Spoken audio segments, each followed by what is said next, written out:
ಸಮಸ್ತ ವೀಕ್ಷಕರಿಗೆ ಅಕ್ಷಯ ತೃತೀಯ ಶುಭಾಶಯಗಳು. ಅಕ್ಷಯ ತೃತೀಯ ದಿವಸ ಸಾಮಾನ್ಯವಾಗಿ ನಾವು ಜನಸಾಮಾನ್ಯರಲ್ಲಿ ಅಭಿಪ್ರಾಯ ಏನಿದೆಯಪ್ಪ ಅಂದರೆ ಬಂಗಾರವನ್ನು ಕೊಂಡುಕೊಳ್ತಕ್ಕಂಥದ್ದಿದೆ, ಅದು ಅಕ್ಷಯವಾಗುತ್ತೆ ಅಂತ. ಸಾಮಾನ್ಯವಾಗಿ ಅಕ್ಷಯ ಅಂದರೆ ಹೆಚ್ಚಾಗ್ತಕ್ಕಂಥದ್ದು ಅನ್ನೋ ಅರ್ಥಕ್ಕಿಂತ ಖಾಲಿ ಆಗದೇ ಇರತಕ್ಕಂಥದ್ದು ಅಂತ ಅರ್ಥ. ಖಾಲಿ ಆಗೋದಿಲ್ಲ. ಅದು ನಾವು ಕೊಳ್ಳುವ ವಸ್ತು ಯಾವುದಿದೆ ಅದು ಖಾಲಿ ಆಗಬಾರ್ದು. ನಾವು ಖಾಲಿ ಮಾಡಿದ್ರೆ ಖಾಲಿ ಆಗಿಬಿಡುತ್ತದು, ಆದರೆ ಖಾಲಿ ಮಾಡಬಾರ್ದು. ಆ ಉದ್ದೇಶದಲ್ಲೇ ನಾವು ಈ ಬಂಗಾರವನ್ನಾಗಲಿ ಅಥವಾ ಇನ್ನೇನೋ ತಗೊಳ್ತೀವಿ. ಆದರೆ ಒಂದು ಅರ್ಥದಲ್ಲಿ ಖಾಲಿ ಆಗದೇ ಇರತಕ್ಕಂಥ ದಿವ್ಯವಾದ ವಸ್ತು ಯಾವುದು ಅಂತ ಸೂಕ್ಷ್ಮವಾಗಿ ಗಮನಿಸಿದ್ರೆ ಅದು ವಿದ್ಯೆ. ಅದು ತುಂಬ ಉತ್ತಮವಾದ ಸಂಗ್ರಹ ಹಾಗೂ ಅದು ಖಾಲಿಯಾಗದೇ ಇರತಕ್ಕಂಥದ್ದು ಅನ್ನೋದನ್ನು ಶಾಸ್ತ್ರಗಳು, ಋಷಿಗಳು ಸೂಚಿಸ್ತಾರೆ. ಅಕ್ಷಯ ತೃತೀಯ ದಿವಸ ಗಂಗಾ ಸ್ನಾನವನ್ನು ಹೇಳಿದೆ. ಅದು ಎಂಥ ಸ್ನಾನ! ಗಂಗಾ ಸ್ನಾನ ಅಂದರೆ ಯಾವ ಥರದ್ದಪ್ಪ ಅಂತಂದರೆ ಅದು ಜ್ಞಾನಗಂಗಾ ಸ್ನಾನ ಅಂತ ಹೇಳಿದೆ. ಕಾಶಿ ಕ್ಷೇತ್ರಂ ಶರೀರಂ ತ್ರಿಭುವನ ಜನನಿ ವ್ಯಾಪಿನಿ ಜ್ಞಾನಗಂಗಾ ಅಂತ ಭಗವತ್ಪಾದರು ವಿರಚನೆ ಮಾಡ್ತಾರೆ. ಕಾಶಿ ಕ್ಷೇತ್ರಂ ಶರೀರಂ, ಕಾಶಿ ಕ್ಷೇತ್ರ, ಆ ಪುಣ್ಯಕ್ಷೇತ್ರ ಯಾವುದಪ್ಪ ಅಂದರೆ ಅದು ನಮ್ಮ ಶರೀರವೇ ಆಗಿದೆ. ತ್ರಿಭುವನ ಜನನಿ,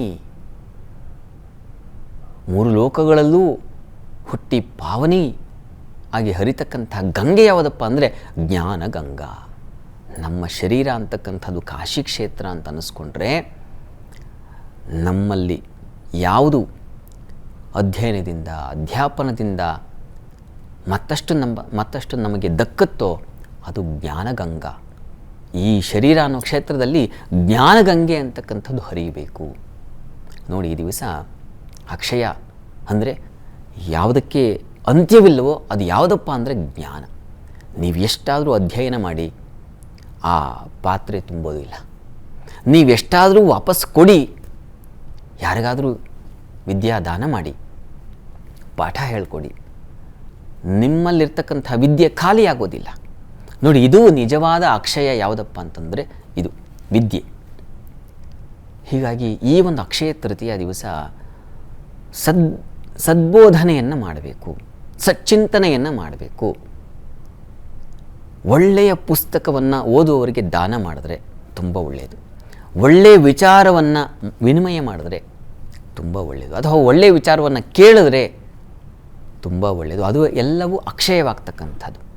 ಹೀಗಾಗಿ ಅಕ್ಷಯ ತೃತೀಯ ಅಂತಕ್ಕಂಥದ್ದು ಜ್ಞಾನದ ಕಡೆಗೆ ಹರಿವು, ಜ್ಞಾನದ ಹರಿವು ಅನ್ನೋದಕ್ಕೆ ಚಾಲನೆ ಕೊಟ್ಟರೆ ಈ ದಿವಸ ಅದು ನಮ್ಮ ಜೀವನದಲ್ಲಿ ಅಕ್ಷಯವಾಗಿ ಉಳಿಯುತ್ತೆ ಅಂತಕ್ಕಂಥ ಒಂದು ಅರ್ಥವನ್ನು ಮಹಾಜ್ಞಾನಿಗಳು ಕೊಡ್ತಾರೆ.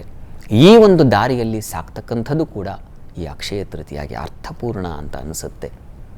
ಹಾಗಾಗಿ ವಿದ್ಯೆ, ನಮಗೆ ಹಣ ಬೇಕು, ಬಂಗಾರ ಬೇಕು, ಇಲ್ಲ ಅಂತಲ್ಲ, ಆದರೆ ವಿದ್ಯೆ ಉನ್ನತವಾಗಿ ಇರತಕ್ಕಂಥದ್ದು.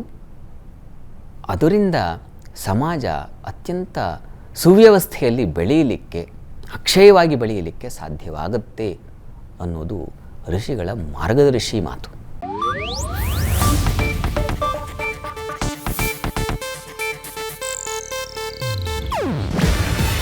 ಇದು ಏಷ್ಯಾನೆಟ್ ನ್ಯೂಸ್ ನೆಟ್ವರ್ಕ್ ಪ್ರಸ್ತುತಿ.